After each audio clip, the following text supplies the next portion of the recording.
Hey, welcome everybody to Good Morning Cannabis. And I have my good friend Joe Lustberg from Upwise Capital. Joe, welcome. And we're going to get into a really good conversation about financing all these cannabis deals and struggles and a little bit of your history and how Upwise came to be. But so, Joe, before we get into more about you and about Upwise, tell me your perspective of the markets, the financing of cannabis deals, the struggles, success, battles, you name it, and also what you look for if you are going to finance a deal. Got it. Yeah, thank you for having us, Todd. Appreciate it. And, for us, we're looking for good borrowers. We do a lot of startup transactions as well. So, the main requirement there is going to be the borrower having some sort of skin in the game, some sort of liquidity, cannabis experience on their team, and have a good team put together to be able to execute on their business plan. As far as the markets go, each state is different. Here on the East Coast, you have a lot of the East Coast states that are coming online and building out. Certain other states, we're starting to see compression in pricing. I was just out in Michigan last week and met with two totally different types of operators, right? One operator is built out a 65,000 square foot facility. They're starting their first two dispensaries. We help them to do their build out of their facility, and they're growing really premium flower. They're coming to market with premium flower, much higher than the average wholesale price in Michigan. And then we went down to River Rouge and met a totally different type of operator who is, running a much different operation, in a much more rural area, doing a lot of processing. And, he's selling wholesale flower for $500-600 a pound. Wow. So really, we see a lot of price compression in certain markets. A lot of operators in Michigan are starting to struggle because there are a lot of licenses that are given. Some lenders are even starting to shy away from Michigan in certain states. Colorado, there's a lot of price compression, but we're still actively lending. Obviously, California is a market that a lot of lenders have now shied away from. So it's really based on a state by state basis on what the market looks like in that state, what the price per pound wholesale is, what type of operators are coming on over the next 12 months, and what type of competition there's going to be. So you kind of got to look at it on a state by state basis. But as far as debt financing goes, we're seeing a huge boom. Equity markets are very difficult right now. It's very tough to raise equity capital.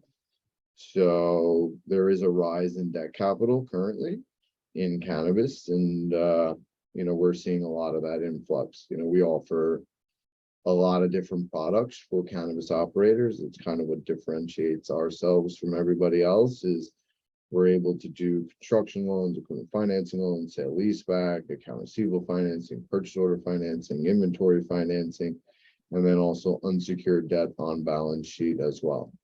So because we have a bunch of products for cannabis operators, we're a great resource for them to be able to find good capital at a cheap cost, or at least the best cost that they qualify for. Awesome. So, so Joe, if you're going to put on your futuristic glasses, okay, so pretend you're one of the Jetsons and you're going out into the future.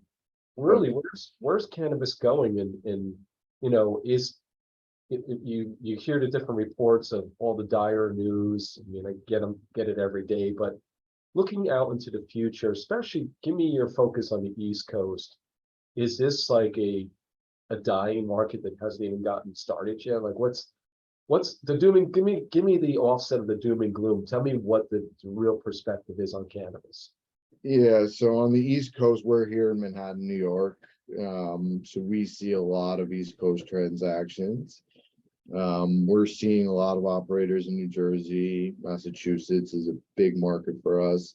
Connecticut coming on board now. even New York. I'm going to visit a facility in New York today, in upstate New York after this. Cool.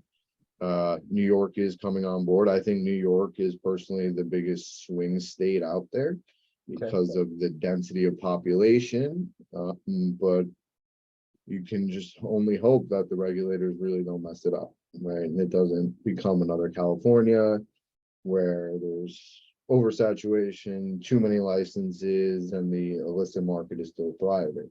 Here in New York, you see every single smoke shop selling weed, because you can smoke legally in the streets and you can possess up to 3 ounces on you. So, weed is very prevalent here in New York. I just hope that when the dispensary licenses come on in the next coming weeks, and they allow those applicants to get in there, the first social equity applicants, the first 2 rounds, that when they apply, they're actually going to put some sort of pressure on these smoke shops to shut them down from selling weed illegally. Because that's a big concern for operators who are spending millions of dollars to open a dispensary when the guy next door is not getting taxed on it like a traditional cannabis tax. And here in New York, they have a cannabis tax based on the THC level of the weed that you purchase. So, no other state has done that. We really hope that does not stand here in New York. It will definitely affect their ability to operate and will affect their cash flow. But we look to be a resource for any operator in any state. And if you're in our backyard, it's even easier for us to come and meet you and work with you and just help you to get the debt capital you need. So you're open for business to either loan money or whatever. I see every single day on the news, like you said, that somebody is laying off, huge amounts of employees. On the phone yesterday with Fluence, and he's telling me about his concern in the market. And he's like, Joe, what do you see in the market? And I see an increase in our business. We have added 7 people to our cannabis team. We're getting a 4,500 square foot office here in Manhattan. Speaking this year at MJ BizCon on the rise of debt capital. So our business is growing. Thank God, knock on wood. We are a family-owned business, started with me and my brother, and we are actively looking to lend to cannabis operators. We are the one-stop shop for financing for a cannabis company, and we want to be known for being honest, being transparent, being wise, hence the Upwise, right? And just really being able to put options on people's table quickly that will fund and will go through, that are real cannabis lenders. And we don't charge upfront due diligence fees. We don't do any scammy things. We are a very respected real capital source. You can see that by our reviews on our website, by the partners on our website that we have partnered.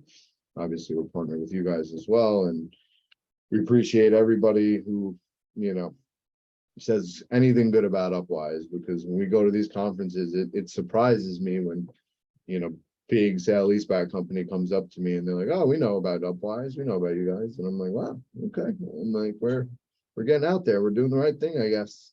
Yeah, cool. So tell us the craziest thing that ever happened to you. I mean, I think you mentioned it has something to do with the start of this particular venture that you're in right now in Upwise Capital. So we rebranded as Upwise in January 2020. Prior to that, we were running under, my own corporation.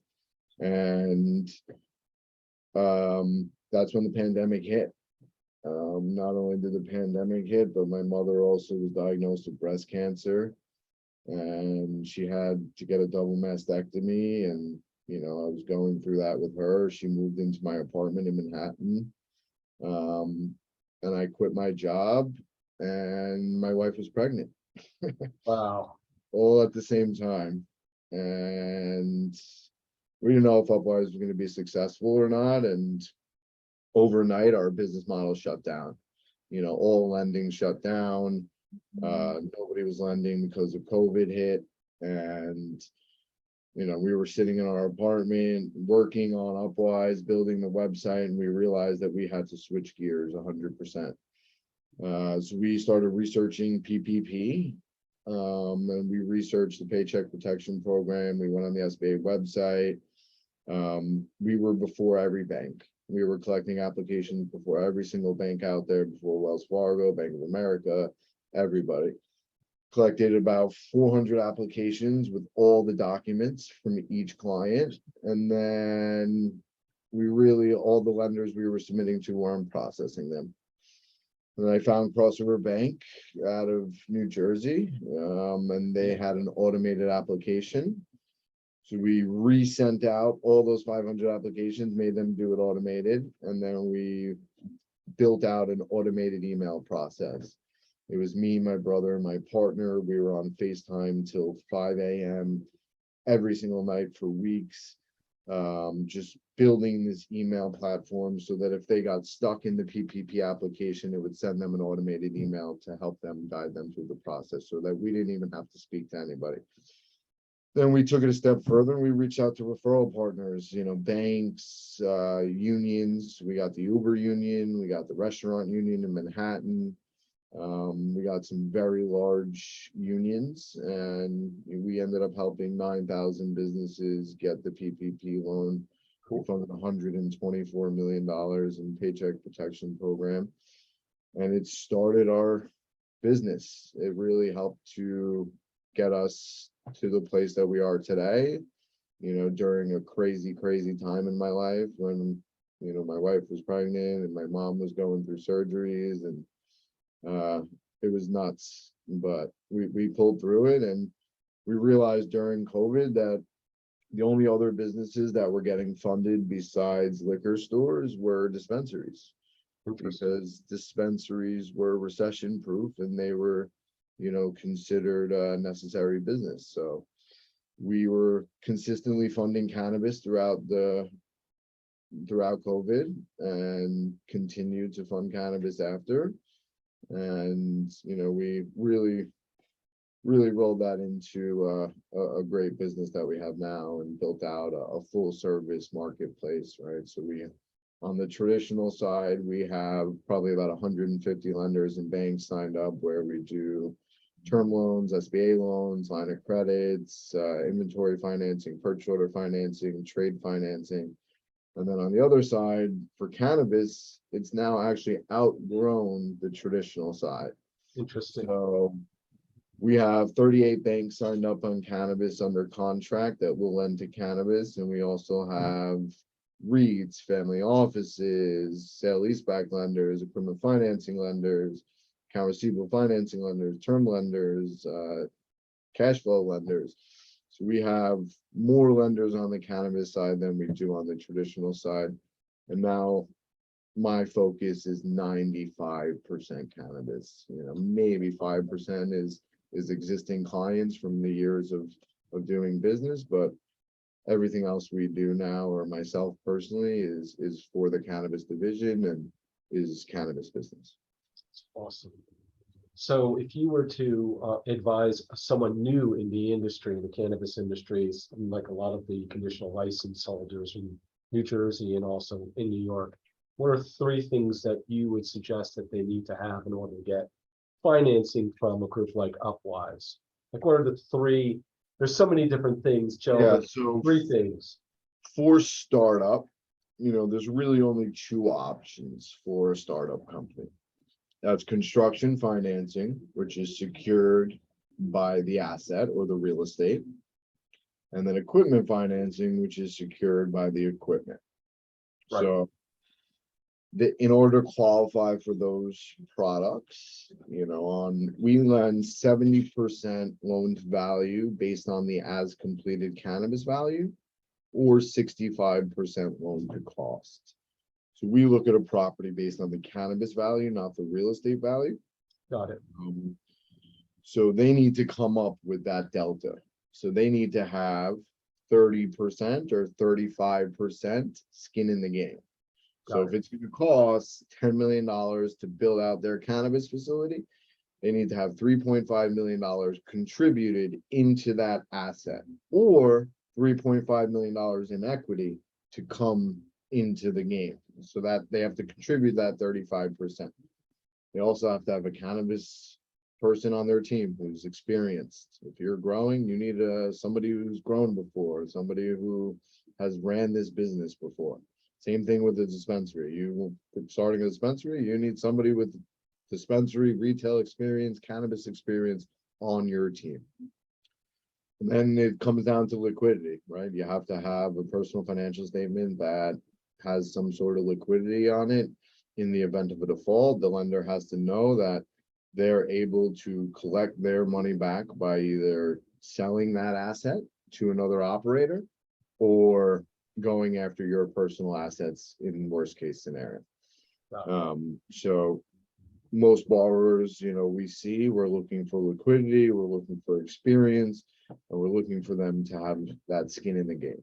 If they hit those 3 delta points, they are usually able to qualify for a debt deal. Excellent. So, Joe, I think I'm going to see you in the upcoming weeks at a big event. You want to talk about that? Yeah, we got Benzinga, my good boys at Benzinga. They are. Benzinga. So we have the Benzinga Investor Capital Conference. I've been speaking to a lot of operators over the past week, and I tell every single operator that if you want to raise equity in the cannabis space, the Benzinga Investor Capital Conference is the best place to raise equity.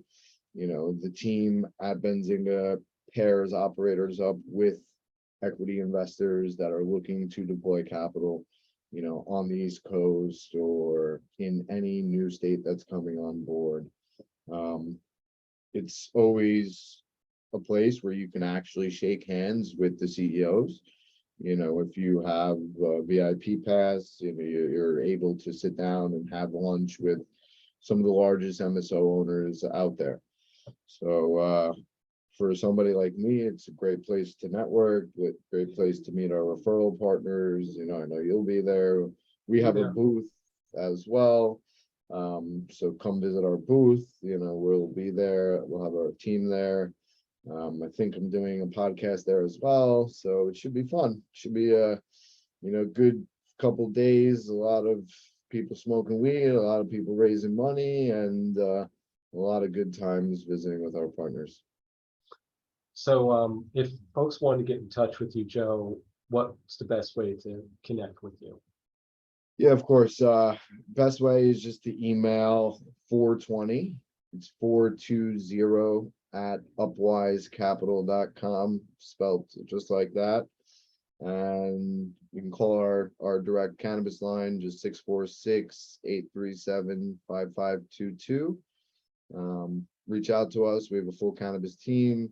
We're very experienced at raising capital, but I really always say that it's more than just raising capital. What we bring, we bring a full service of partners, right? If somebody needs a lawyer, an accountant, a consultant, we've been in the industry since 2014. That's when I funded my first cannabis transaction, and we're definitely looking for great businesses to work with and good operators. So if you have a great idea and you're in line to get a license, we can definitely help you build out your facility and help you grow. Awesome. So, Joe, I'm going to sign off and thank you for being part of Good Morning Cannabis. And Thanks. I'll see you at Benzinga. So that's our next Coming stop. with the hat? The hat's going to be there? I'm gonna have the hat. I only wear it at the events. That's Sounds it. good. All right. So I'll see take you care, then. my friend. Pleasure. Be well.